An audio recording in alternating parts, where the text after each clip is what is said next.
Assalamualaikum warahmatullahi wabarakatuh.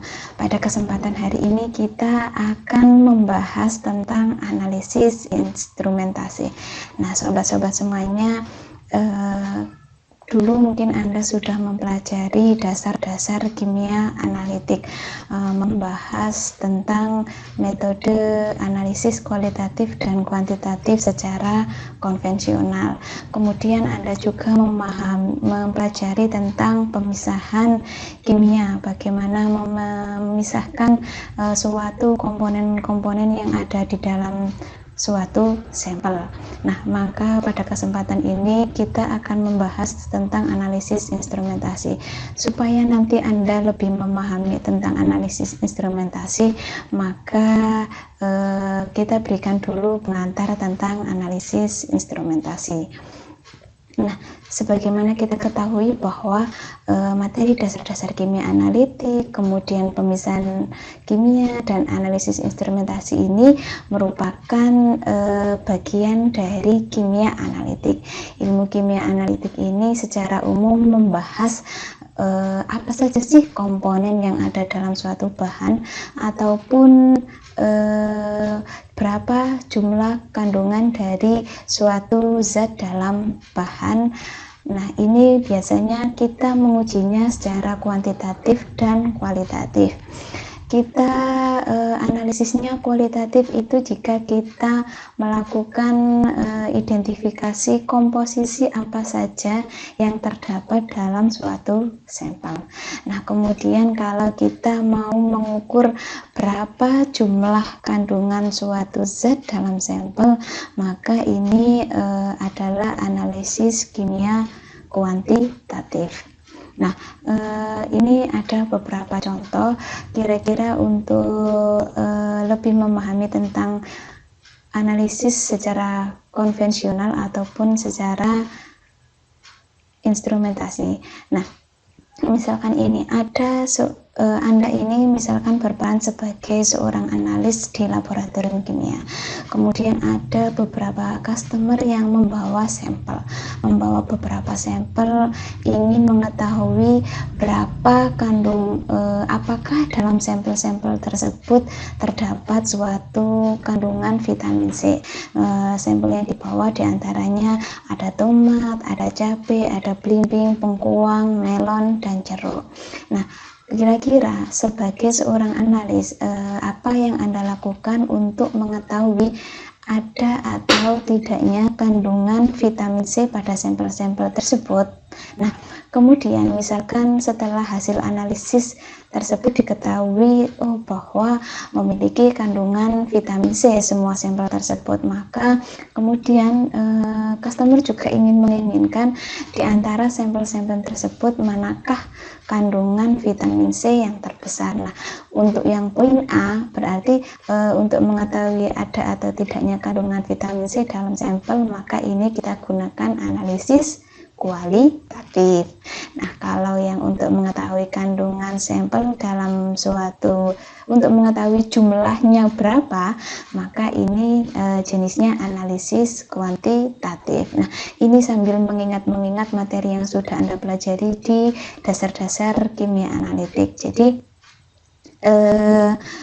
ketika menentukan kandungan apakah ada vitamin C, maka kita bisa memberikan reaksi iodometri. Nah, di sana nanti akan diketahui apakah ada kandungan vitamin C atau tidak. Nah, bagaimana kalau kita mau mengukur kandungan vitamin C dalam sampel? Nah, kalau di dasar-dasar kimia analitik dulu Anda mempelajari tentang titrasi oksidi reduktometri, salah satunya adalah iodometri. Nah, maka bisa Anda lakukan dengan titrasi iodometri. Nah, apakah hanya dengan titrasi iodometri bisa kita lakukan untuk menentukan kandungan vitamin C dari beberapa sampel tersebut? Apakah ada metode yang lain yang bisa kita gunakan? Nah, tentu ada beberapa pilihan yang bisa kita gunakan, salah satunya adalah menggunakan spektrofotometer UV-Vis. Nah, ini menggunakan suatu alat instrumentasi yang modern.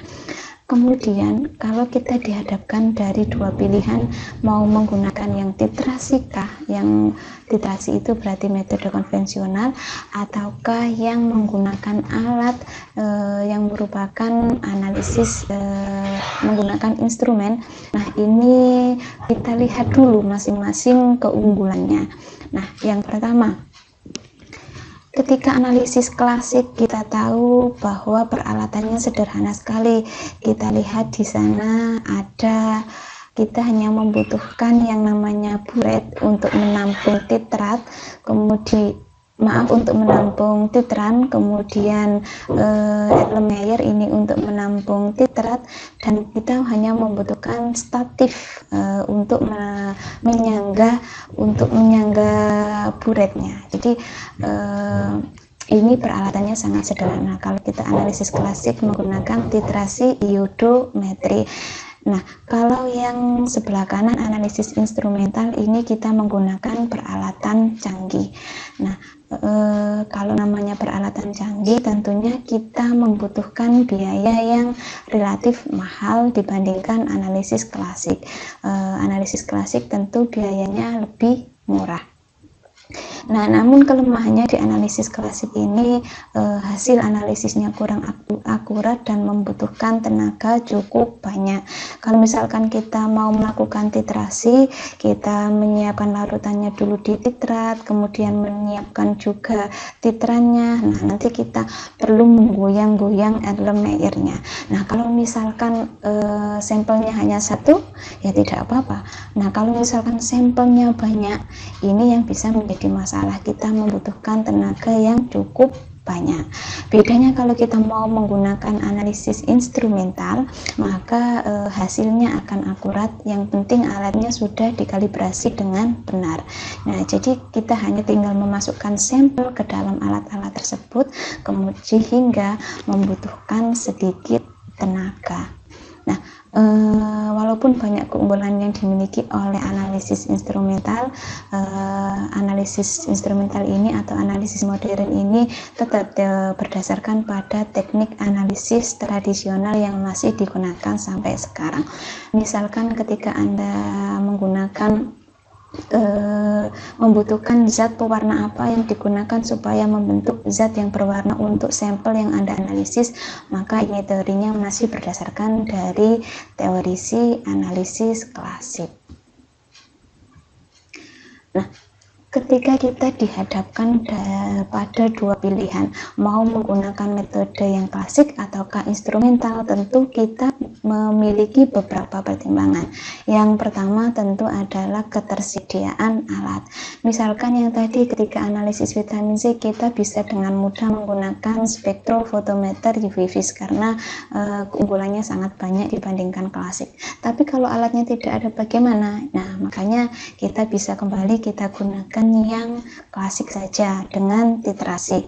Nah, kemudian ketika biaya sampelnya kita hanya mempunyai sedikit biaya, maka tentu kita hanya menggunakan metode klasik, karena tentu kalau kita menggunakan instrumental kita membutuhkan biaya yang mahal. Namun kalau kita mau analisis yang cepat, kemudian kita memiliki biaya dan alatnya ada, maka kita bisa pilih yang menggunakan instrumental. Nah, pertimbangan selanjutnya, kalau kita mau cepat, kalau kita mau mudah, maka kita gunakan yang instrumental.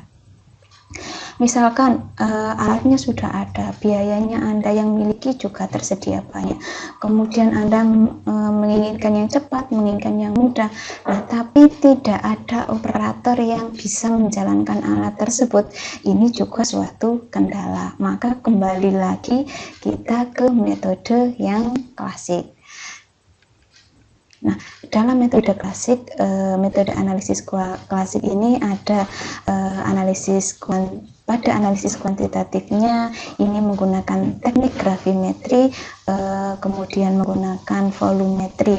Nah, untuk pemisahan analitnya dengan filtrasi bisa, ekstraksi bisa, destilasi, presipitasi. Misalkan kita mau memisahkan larutan teh, mau memisahkan tehnya dengan pelarutnya air, ini kita bisa menggunakan destilasi biasa. Kemudian untuk analisis kualitatifnya bisa dengan uji reaktivitas. Misalkan kita mau mengetahui kandungan suatu senyawa X dalam sampel. Nah, mungkin kita bisa menggunakan reaksi-reaksi tertentu yang menunjukkan reaktivitasnya. Misalkan reaksi Fehling kalau kita mau menguji ada tidaknya karbohidrat dalam suatu sampel. Nah, kemudian bisa dengan penentuan titik lelet, titik didih, titik beku. Nah, ini sampel yang kita uji, bisa kita uji titik lelet, titik didih, titik bekunya. Kemudian kita bandingkan dengan titik lelet, titik beku yang sudah ada di handbook. Jadi kita akan mengetahui apa senyawa dalam sampel tersebut. Nah, kalau metode analisis instrumental ini tentu tadi waktunya bisa lebih singkat, kemudian menggunakan instrumentasi yang modern, dan yang paling penting dapat digunakan untuk analisis senyawa renik sampai skala mikro.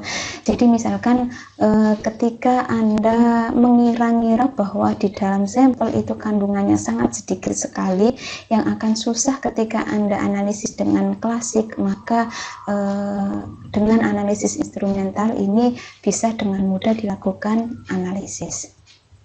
Nah, untuk metode analisis instrumental ini bisa berdasarkan teori spektroskopi maupun kromatografi. Untuk yang spektroskopi ini bisa spektroskopi UV vis, inframerah, spektroskopi massa, NMR maupun AAS. Kalau yang untuk kromatografi bisa HPLC maupun kromatografi. Nah, ini untuk yang spektroskopi ini didasarkan pada interaksi radiasi dengan materi. Tadi saya sebutkan UV vis, ada IR, ada NMR, ada MS, dan ada AAS. Kemudian kalau untuk kromatografi ini merupakan teknik analisis yang didasarkan pada perbedaan distribusi molekul komponen di antara dua fase. Nah, di kromatografi kita tahu ada fase gerak dan ada fase diam. Jadi akan melihat interaksinya seberapa kuat dia tertahan di fase diam ataukah ikut ke dalam fase gerak. Nah, ini prinsip di kromatografi. Nah, untuk di kromatografi modern ini ada dua alat, yaitu ada GC dan HPLC. Jadi kalau di GC ini merupakan fase geraknya berupa gas. Nah, ini kita bisa gunakan untuk mengukur cuplikan yang berupa gas atau cairan yang mudah menguap dan stabil. Jadi kalau kita memiliki cairan yang mudah menguap dan stabil, ini bisa kita uji dengan GC, dan juga ketika cuplikannya berupa gas. Nah, ketika kita memiliki cuplikan yang tidak menguap dan labil pada suhu tinggi, maka kita gunakan HPLC, di mana fase geraknya adalah berupa cairan. Kalau yang GC tadi fase geraknya berupa gas. Demikian pengantar analisis instrumentasi, semoga bermanfaat. Wassalamualaikum warahmatullahi wabarakatuh.